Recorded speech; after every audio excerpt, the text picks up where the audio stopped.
কি নিতে পারে না, ধাপ ফেলতে পারে না। না, ওনাকে মাটি দিবেন, মাটিতে উনি তায়াম্মুম করবে, তায়াম্মুম করে উনি শুয়ে শুয়ে সালাত আদায় করবেন। কথা বুঝলেন? তাও ওনার মানসিক প্রশান্তি পাবে। কেন আমাদের ইসলাম যেটা বলে যে দুনিয়াতে বেঁচে থাকা সফলতা না, ইমানের উপর যাওয়াটা সফলতা। কেন আজ কাল কেউ না কেউ যাবেই, সবাইকে যেতে হবে। তো আল্লাহ আপনাকে ভালো রাখুক, সবসময় কালেমা পড়বেন, জি লা ইলাহা ইল্লাল্লাহ আশহাদু আল্লা ইলাহা ইল্লাল্লাহ মুহাম্মাদুর রাসূলুল্লাহ, সবসময় কালেমা পড়বেন। আর এই বইটা যখন একটু ফ্রি থাকবেন একটু পড়িয়েন, ঠিক আছে? আচ্ছা, জাযাকাল্লাহ খাইর, অনেক শুকরিয়া। আসসালামু আলাইকুম। আসসালামু আলাইকুম, কেমন আছেন? আল্লাহ ভালো রাখুক, দোয়া করি। আল্লাহর কাছে সবসময় দোয়া করবেন আর সবসময় কালেমা পড়বেন, লা ইলাহা ইল্লাল্লাহ। আর ওই যে তায়াম্মুম নেবেন, তায়াম্মুম করে শুয়ে থেকে হোক বসে থেকে হোক নামাজ মিস দিবেন না। কেন বেঁচে থাকা কিন্তু সফলতা না, ইমানের সাথে আল্লাহর নিকটে যাওয়াটা সফলতা। আল্লাহ আপনাকে হায়াত দারাজ করুন, সুস্থ করে দিন। আল্লাহ এটা রাখেন, মাঝে মধ্যে সুযোগ হলে পড়বেন। আসসালামু আলাইকুম, মুরব্বী কেমন আছেন? শরীর স্বাস্থ্য কেমন? আল্লাহ হেফাজত করুন। তো কোনো সময় সালাত মিস দেওয়া যাবে না। তায়াম্মুমের জন্য মাটি নিয়ে মাটি দিয়েই শুয়ে শুয়ে 5 ওয়াক্ত সালাত আদায় করতে হবে। আমাদের দুনিয়াতে বেঁচে থাকা সফলতা নয়, ইমানের সাথে আল্লাহর কাছে যাওয়াটা সফলতা। আমরা আজ হোক কাল হোক যাবই, 2 দিন আগে 2 দিন পরে। তো আল্লাহর সাথে সাক্ষাতের জন্য আমাদের অন্তর যেন প্রস্তুত থাকে, মৃত্যুর জন্য যেন প্রস্তুত থাকে, অস্থিরতা যেন কাজ না করে। জি, আর সবসময় কালেমা পড়বেন। আল্লাহ যেন ইমানের উপর রাখে। আমাদের জন্য দোয়া করবেন। আমাদের ফ্রি অক্সিজেনের ব্যবস্থা আছে। তারপরে কিছু বই দিয়ে গেলাম, যদি সময় পান পড়বেন। আন্টিকে একটা দাও বই, উনি পড়ুক, সমস্যা কি। আর বাসায় গিয়ে যদি অক্সিজেনের দরকার হয় আমাদের কল দিবেন, সমস্যা নেই। আমাদের বাসা নওদাপাড়া, আমচত্বর, রাজশাহী। হ্যাঁ দিব, আমরা ফ্রি অক্সিজেন দিব। বায়া, আমি আব্দুর রাজ্জাক বিন ইউসুফের ছেলে, আব্দুর রাজ্জাক বিন ইউসুফের বড় ছেলে আব্দুল্লাহ। তো ঠিক আছে, দোয়া করেন। আসসালামু আলাইকুম। আসসালামু আলাইকুম ওয়া রাহমাতুল্লাহি ওয়া বারাকাতুহু। আলহামদুলিল্লাহি ওয়াহদাহ ওয়াসসালাতু ওয়াসসালামু আলা মান লা নাবিয়্যা বা'দা। প্রশংসা আল্লাহ সুবহানাহু ওয়া তাআলার জন্য, শান্তি অবতীর্ণ হোক মুহাম্মদ সাল্লাল্লাহু আলাইহি ওয়াসাল্লামের প্রতি। সম্মানিত দর্শক মণ্ডলী, আপনারা জানেন যে আমার দাদির মৃত্যুর পরে আমার দাদি রেখে যাওয়া 4টি অক্সিজেন সিলিন্ডার দিয়ে আমরা আমাদের যে মানব সেবামূলক কার্যক্রম নিব্রাস ইসলামিক রিসার্চ ফাউন্ডেশনের তত্ত্বাবধানে সেটার যাত্রা আমরা শুরু করি। তো আলহামদুলিল্লাহ, আদ-দাওয়া ইলাল্লাহ নামে মানব সেবামূলক এই কার্যক্রম বর্তমানে আমাদের 4টে জেলায় পরিচালিত হচ্ছে: রাজশাহী, বগুড়া, ঢাকা এবং কুষ্টিয়া। আমরা ইতিপূর্বে বগুড়া করোনা ইউনিটে গেছিলাম দেখতে, কিন্তু রাজশাহীতে আসলে আসার মতো সময় করতে পারছিলাম না।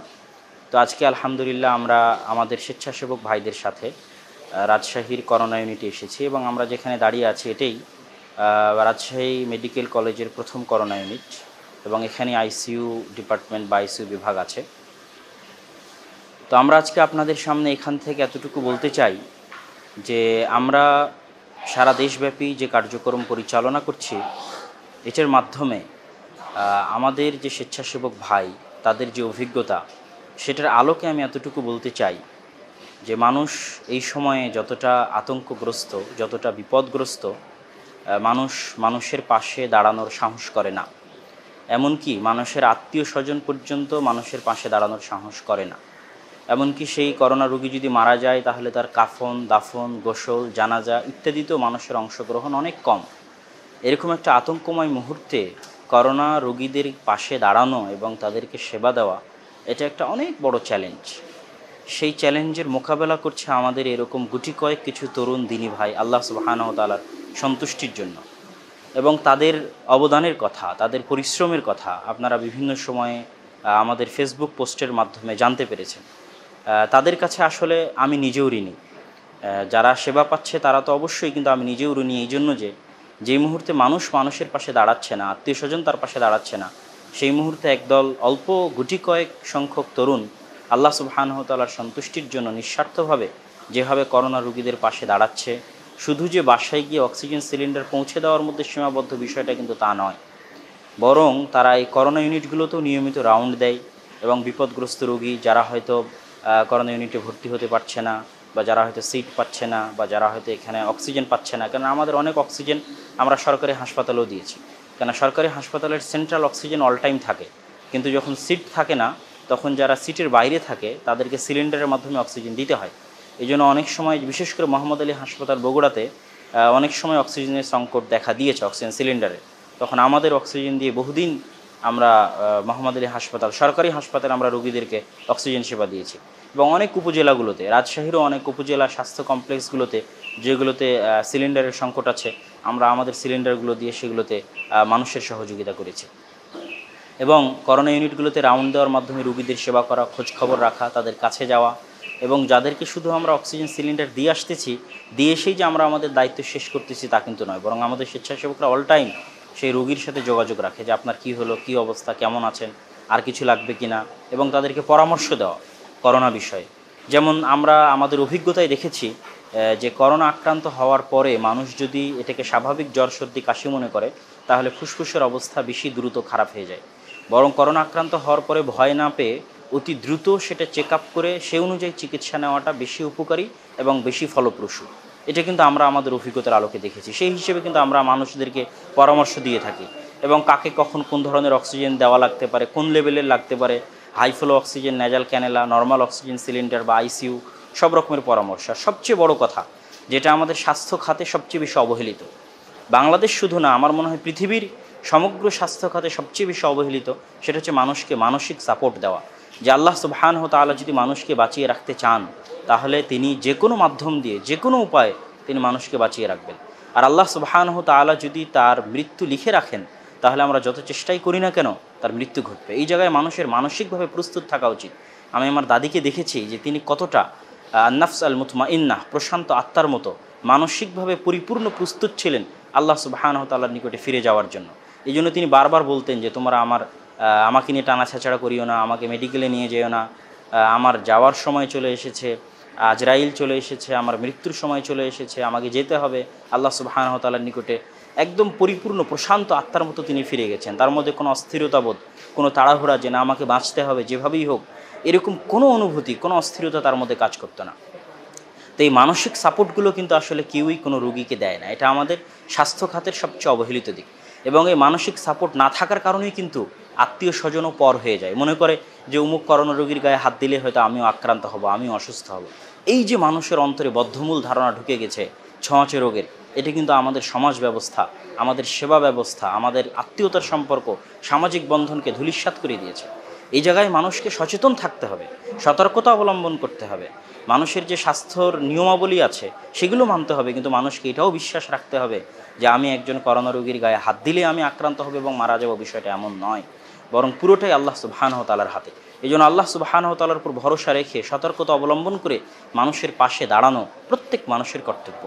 তো এই বিপদময় সংকটময় মুহূর্তে যেভাবে দাওয়া ইলাল্লাহ মানুষের পাশে দাঁড়িয়েছে সেটা আমি আসলে আপনাদের সামনে ভাষায় প্রকাশ করতে অক্ষম।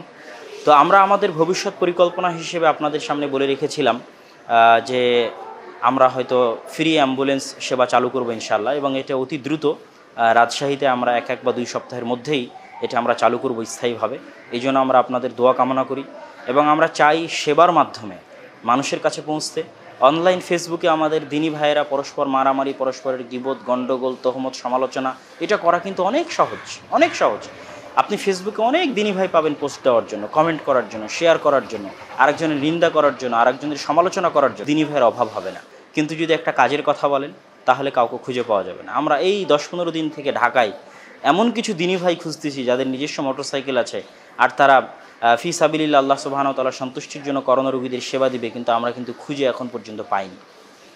অথচ ঢাকায় কি দিনী ভাই নাই? আছে, কিন্তু পরস্পরের ফেসবুকে শেয়ার দেওয়ার মধ্যেই সীমাবদ্ধ, গণ্ডগোল মারামারির মধ্যেই সীমাবদ্ধ, কিন্তু মানুষের যে সেবা করতে হবে এই চেতনা কিন্তু আমাদের মধ্যে নাই। সুতরাং আমরা দাওয়া ইলাল্লাহর মাধ্যমে জাতির নিকটে এই নিউজটাও, এই সংবাদটাও, এই দাওয়াতটাও পৌঁছে দিতে চাই, এই আমাদের অনুভূতিটাও পৌঁছে দিতে চাই যে আসুন প্রথমত মানুষের পাশে দাঁড়াই, মানুষের সেবা করি। সেবাই সবচেয়ে বড় দাওয়াত। রাসূল সাল্লাল্লাহু আলাইহি ওয়াসাল্লাম যে বিপ্লব সারা পৃথিবীতে ছড়িয়ে দিয়েছিলেন, এটার সবচেয়ে বড় মাধ্যম ছিল মানুষের পিছনে তার নিঃস্বার্থ সেবা। তো আল্লাহ সুবহানাহু ওয়া তাআলা আমাদের দিনী ভাইদেরকে আরও বেশি মানবিক সেবা করার তৌফিক দান করুক, এবং আপনারা বেশি বেশি আমাদের জন্য দোয়া করবেন যেন আমরা আরও বিভিন্নভাবে, শুধু অক্সিজেন সিলিন্ডার দিয়ে নয় বা শুধু ফ্রি অ্যাম্বুলেন্স সার্ভিস দিয়ে নয়, আরও যেভাবে আমরা পারি আল্লাহ সুবহানাহু ওয়া তাআলা যেন আমাদেরকে মানুষের সেবা করার তৌফিক দেয়, এবং আমরা সময়ে সময়ে আমাদের পরিকল্পনা, আমাদের ভবিষ্যৎ প্ল্যান এবং প্রজেক্ট আপনাদের সামনে নিয়ে আসবো ইনশাআল্লাহ। আর এইটা আপনারা নতুন কিছু অনেকেই মনে করা বা সমালোচনার মাধ্যম হিসেবে গ্রহণ করার প্রয়োজন নাই, বরং আপনারা এতটুকু নিশ্চিত থাকবেন যে নিবরাস ইসলামিক রিসার্চ ফাউন্ডেশনের অধীনে পরিচালিত মানব সেবামূলক একটি প্রতিষ্ঠান বা একটি সংস্থা হচ্ছে আদ-দাওয়া ইলাল্লাহ, যেটার কাজ শুধু মানুষের সেবা করে যাওয়া। আমাদের দায়িত্বশীল, আমাদের স্বেচ্ছাসেবক, তাদের মাধ্যমে আমরা শুধু মানুষের সেবা করতে চাই এবং আপনাদের দোয়া কামনা করি আল্লাহ সুবহানাহু ওয়া তাআলা যেন আমাদেরকে আরও বেশি সেবা করার তৌফিক দান করেন। আর ঢাকার যদি কোনো দিনী ভাই থেকে থাকেন যাদের নিজস্ব মোটরসাইকেল আছে এবং আমাদেরকে এরকম সেবা দিতে পারবেন, তারা অবশ্যই আমাদের যে স্বেচ্ছাসেবক লিঙ্ক আছে, ফরম আছে, সেখানে অবশ্যই আপনাদের নামগুলো দেওয়ার জন্য আমরা অনুরোধ জানাচ্ছি। কেননা ঢাকায় আমরা শুধু একজন ভাইকে দিয়ে আমাদের কাজটা চালিয়ে নিচ্ছি, আমাদের আরও জনবলের প্রয়োজন, কেননা এখন করোনা পরিস্থিতি ঢাকায় সবচেয়ে বেশি খারাপ। তো আপনাদের নিকটে অনুরোধ রেখে এবং দোয়া চেয়ে আজকের মতো সংক্ষিপ্ত কথা এখানেই শেষ করছি। আর আরেকটা কথা আপনাদের বলতে ভুলে গেছি, আমাদের দিনী ভাই যারা উপস্থিত আছে তার মধ্যে আমাদের রিফাত ভাই এবং তার সাথে আমার ছোট ভাই আব্দুর রহিমও, তারা অক্সিজেন সিলিন্ডার দিতে গিয়ে কিন্তু আসলে অ্যাক্সিডেন্ট করেছিল, এবং অ্যাক্সিডেন্ট করার কারণে তারা অনেক দিন বিছানাতেও ছিল। তারপরে তখন আমাদের এই নতুন দুই ভাই যাদেরকে আমার বাম পাশে দেখতে পাচ্ছেন, তারা আসলে এই কাজে যুক্ত হয়। তো তাদের জন্য দোয়া করবেন, আল্লাহ সুবহানাহু ওয়া তাআলা যেন তাদেরকে সুস্থতা দান করে এবং পুনরায় এই মানব সেবামূলক কাজে তাদেরকে ফিরিয়ে আনে। আল্লাহ সুবহানাহু ওয়া তাআলা এই তৌফিক দিক এবং সকল রোগীকে, সকল অসুস্থ ব্যক্তিকে সুস্থ করে দিক, আল্লাহুম্মা আমিন। এবং আমাদের দেশ থেকে এই বালা, এই বিপদ এবং এই মুসিবত উঠিয়ে নিন, এবং মানুষকে আল্লাহ সুবহানাহু ওয়া তাআলার প্রতি ভরসা, তাওয়াক্কুল, ঈমান, ইয়াকিন মানুষের বাড়িয়ে দিন, যেন মানুষ আল্লাহ সুবহানাহু ওয়া তাআলার বিশ্বাসে বিশ্বস্ত হয়ে দুনিয়া থেকে চলে যাওয়াটা যেন কল্যাণকর হয়। ধরেন আপনি আল্লাহর প্রতি ভরসা রাখলেন না, বিশ্বাস রাখলেন না, তারপরেও আপনি আক্রান্ত হয়ে দুনিয়া থেকে চলে গেলেন, বাঁচতে তো আর পারবেন না। আল্লাহ সুবহানাহু ওয়া তাআলা যদি না চায়, তাহলে আপনার চলে যাওয়াটা অকল্যাণকর হলো।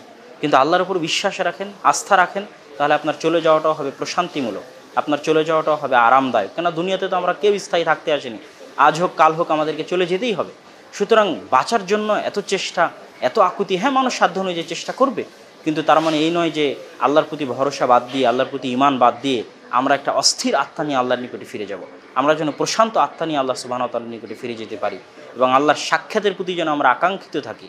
আল্লাহ সুবহানাহু ওয়া তাআলার সাক্ষাৎ থেকে যেন আমরা পালিয়ে না বেড়াই। কেন আমরা যেখানেই পালাবো, টুডে অর টুমরো আমাদের মৃত্যু ধরবেই। তাহলে আমাদের আত্মাও প্রশান্ত থাকবে, আল্লাহর কাছে যেতেও ভালো লাগবে, এবং দুনিয়া থেকে আমাদের যাওয়াটাও হবে ঈমানের উপর, আল্লাহর ভরসার উপর এবং আল্লাহ সুবহানাহু ওয়া তাআলার সন্তুষ্টির উপর। আল্লাহ আমাদের সেই তৌফিক দান করুক, আল্লাহুম্মা আমিন। আমরা আপনাদেরকে যে মানসিক সাপোর্টের কথা বলছিলাম, যে স্বাস্থ্য খাতে সবচেয়ে অবহেলিত দিক, এটা পূরণ করার জন্য আমরা একটা মাধ্যম অবলম্বন করেছি, সেটা হচ্ছে মাসিক আল ইতিসাম পত্রিকা ফ্রি বিতরণ। আমাদের স্বেচ্ছাসেবকরা যখনই যে রোগীর কাছে যায়, তখন তাকে মানসিক সাপোর্ট দেওয়ার জন্য, আল্লাহ সুবহানাহু ওয়া তাআলার স্মরণ ফিরিয়ে দেওয়ার জন্য, আল্লাহর প্রতি আস্থা এবং বিশ্বাস আনয়নের জন্য, আল্লাহর উপর ভরসা, আত্মিক প্রশান্তি আনয়নের জন্য, তাদের কাছে দিনের দাওয়াত পৌঁছে দেওয়ার জন্য তাদের নিকটে আমরা মাসিক আল ইতিসাম পত্রিকা ফ্রি দিয়ে থাকি।